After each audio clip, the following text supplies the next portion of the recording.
ஒரு நிமிஷம் வதந்திகளை வச்சு நம்பாதீங்க. ஒரு நிமிஷங்க ஐயா, ஒரு நிமிஷம் பேசுறதுக்கு வந்திருக்கோம். நாங்கள் நமது நலம் நமது விவசாய சங்கத்திலேருந்து வந்திருக்கோம் ஆச்சுங்களா. இப்போ நீங்கள் 3 நாள் அந்த பகுதியினுடைய பத்திரப்பதிவை நீங்கள் நிறுத்தி வச்சுருந்துருக்கீங்க. இல்லை, பதிவு நடந்துக்கிட்டு தான் இருக்கு. யாரோ தவறான தகவல் கொடுத்துருக்காங்க. ஒரு நிமிஷம் ஒன்று ரெண்டு வந்திருந்தாலும் பதிவாகி பாய்ஞ்சிருக்கோம் சார். நாங்கள் ஒரு 4 நாளைக்கு மூலம் கூட கேட்குறோம்.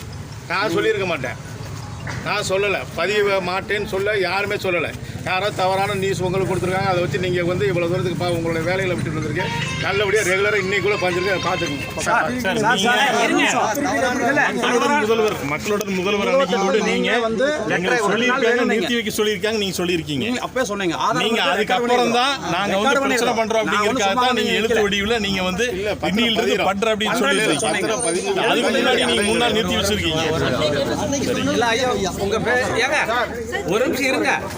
இல்ல என்ன நினைச்சிருக்கீங்க? இருங்க ஒரு நிமிஷம். இல்ல அவர் ஏதோ பெரிய இது மாதிரி நினைச்சிருக்காரு. ஜாக்கிரதை சார். இல்ல நீங்க ஒரு நிமிஷம், நீங்க பாட்டுக்கு போறாங்கறீங்க. இல்ல இருக்கு செல்வம், செல்வம் ஒரு நிமிஷம்.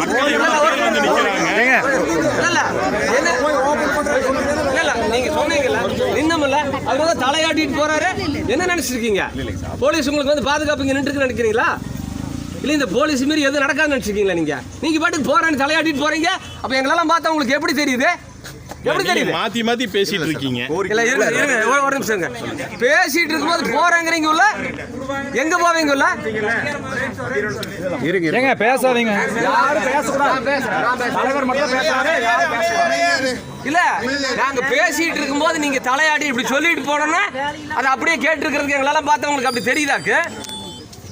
கேட்கறது ஒழுக்கமா பதில் சொல்லுங்க. கம்ப்ளைண்ட் ரெடி பண்ணி வச்சிருக்கிறோம்.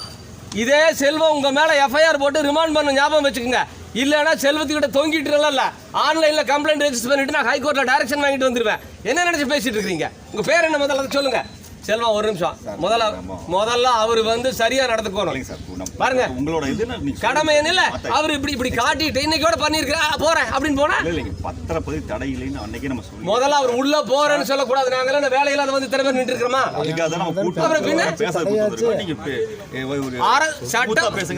அல்லங்க அவர் ஸ்மூத்தா பேசியிருந்தா நாங்களும் ஸ்மூத்தா தான் பேசுவோம்.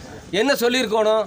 கொஞ்சம் நீ தள்ளி நில்லுங்க. நீங்க நடுவில் நிக்கிறத பார்த்தா ஏதோ நான் அவர் அடிச்சு போடுற மாதிரியும் நீங்க இப்படி குறுக்கணும்னு அப்படியே இல்ல. ஒரு அவரோட முகத்தை பார்த்து உங்க பேரு சொல்லுங்க.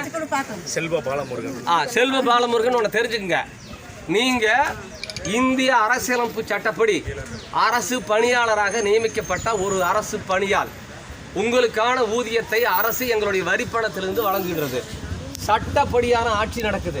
உங்களுடைய வேலை ஒவ்வொன்றும் சட்டப்படியாக இருக்கும். உங்கள் வேலை மட்டும் இல்லை, இவங்க வேலை உட்பட சட்டப்படி பண்ணலைன்னா என்ன ஆகுங்கிறது இவங்களுக்கு தெரியும். இப்போ தான் ஒன்று நாங்கள் பயிற்சி கொடுத்துருக்குறோம். புரியுதா? நீங்களும் அதை ஞாபகம் வச்சுக்கோங்க. நீங்கள் ஒன்றும் கடவுள் அல்ல, அல்லது நீங்கள் ஒன்றும் அரசர் அல்ல. நாங்கள் ஒன்றும் உங்ககிட்ட பிச்சை கேட்டு வந்த ஆளுங்க இல்லை. புரியுதா? நீங்கள் இந்த டாக்குமெண்ட் ரைட்டுக்கிட்ட பேசுகிற மாதிரியெல்லாம் பேசுனீங்கன்னா வேறு விதமாக போயிடும். அதை நீங்கள் ஞாபகம் வச்சுக்கோங்க. இப்போ போலீஸ் இருந்திருக்கிறது மாவட்ட நிர்வாகத்துக்காக. இன்னும் இவங்ககிட்ட கேள்வி கேட்டால் இவங்க பதில் சொல்ல வேண்டி இருக்குது. நான் பரவாயில்லன்னு விட்டு வச்சிருக்கிறேன். புரியுதா? நீங்க இப்படி ஆட்டிட்டு உள்ள போய் உட்காந்துட்டு நீங்க மாமூல் வாழ்க்கையை தொடர்ந்துக்கலாம் நினைக்க வேண்டாம். எல்லாம் வச்சிருக்கிறோம். உங்களை டிராப் பண்றதுக்கு எங்கிட்ட 10 வழி இருக்குது. அது ஞாபகம் வச்சுக்கோங்க. நாங்க தான் ரெஜிஸ்டர் ஆஃபீஸ் வரணும். உங்களை டிராப் பண்றதுக்கு இந்த வாரத்தில் பண்ணி போடுவேன், வேற விவகாரத்தில். அது எங்களுக்கு தேவையில்லை. ஒழுக்கமா இதுக்கு பதில் சொல்லி சரியா பண்ணிட்டு போனீங்கன்னா பிரச்சனை முடியும். அதை ஞாபகம் வச்சுக்கோங்க. எதுக்காக நீங்க ரெஜிஸ்டர் பண்ண மாட்டேன்னு சொன்னீங்க? பண்ணிக்கிறோம். செல்வ இது என்ன பதில்? அவர் சொல்ற பதில் 3 நீங்களே இருந்தீங்க சார். உங்க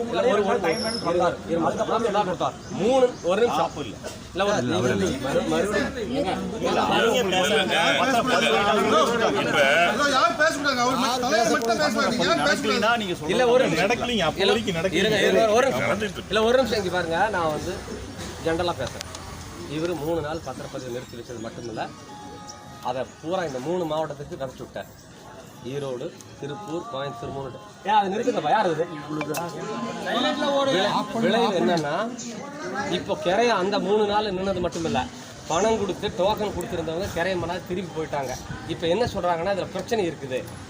நாங்கள் 2 வருஷம் போராட்டம் நடத்தி அதெல்லாம் சொல்ல வேண்டாம். அது இங்கே லோக்கலில் இருந்த பிரகாஷுக்கு தெரியும். என்ன ஏன் பிரகாஷ் எப்படி போராட்டம் நடத்தினா யார் யார் வந்தாங்க நடத்தி நிலம் எடுக்கிறது இல்லைன்னு சொல்லி போட்டு பாராளுமன்ற உறுப்பினர் ஆர்டிஓவும் மக்கள் மத்தியில் குளியூர் கூட்டத்தில் நாங்கள் எடுக்க மாட்டோம், விவசாய நிலத்தை எடுக்க மாட்டோம், நாங்கள் உறுதி கொடுக்குறோம் அப்படின்னு சொல்லிட்டு மீதி இருக்கிற நிலத்துக்கு அந்த 900 ஏக்கருக்கு பேசிக்கலாம், டிட்கோ சேர்மனை வர சொல்லி பேசிக்கலாம். நாங்கள் அதெல்லாம் ஒரு முடிவு பண்ணியாச்சு. இயல்பு வாழ்க்கைக்கு திரும்பிட்டு இருக்குது. இந்த பிரச்சனைக்கு அப்புறம் அப்போ தான் ஒவ்வொன்றா வர்றாங்க. நீங்கள் அன்னூர்லேருந்து கோயம்புத்தூர் போகிற வழியில் 1/2 கிலோமீட்டர் தாண்டா ஏக்கரா 1 கோடி ரூபா, மெயின் ரோட்டில் வந்தால் 3 கோடி ரூபா 4 கோடி ரூபான்னு போகுது. அங்கே 40 லட்சம் கூட போகிறதில்ல. என்ன காரணம்னா இந்த இளவெல்லாம் தான் காரணம். இதிலிருந்து மீண்டு இப்போ தான் ஓரளவுக்கு வந்துட்டு இருந்தோம். இவர் 3 நாள் பண்ண வேலை இப்போ மொத்தமாக வியாபாரம் எடுத்து போச்சு. இதிலிருந்து மீண்டு எந்திரிச்சு நீ ஒருத்தர் வந்து பூமி வாங்க வருவானா இல்லையான்னு தெரியாது. சும்மா அப்படி சொல்லிட்டு நான் பண்ணிட்டு அப்படி போகிறதுக்கு நாங்கள்லாம் ஒன்று காதில் பூ வச்சுருக்கல, கடுப்புல இருக்கிறோம். இதனுடைய விளைவு இந்த மக்களுடைய பொருளாதாரம் மண்டையடி ஆகிப்போச்சு. இதனுடைய பின்விளைவு என்னன்னா வெறும் பொருளாதாரம் மட்டும் இல்லை, இவங்க வாழ்வியலையே பாதிக்கக்கூடிய அளவுக்கு ஆகிப்போச்சு. ஒரு பொண்ணு கொடுக்குற இடத்துல கட்ட இடத்துல இவங்கெல்லாம் சிப்காட்டில் போகாம இந்த பூமியை நம்பி போய் என்ன பண்ணுறது, இங்கே பொண்ணு கொடுத்து என்ன பண்ணுறது, இங்கே பொண்ணு கட்டி என்ன பண்ணுறதுங்கிற அளவுக்கு இவங்க வாழ்க்கை பாதிக்கப்பட்டிருக்குது.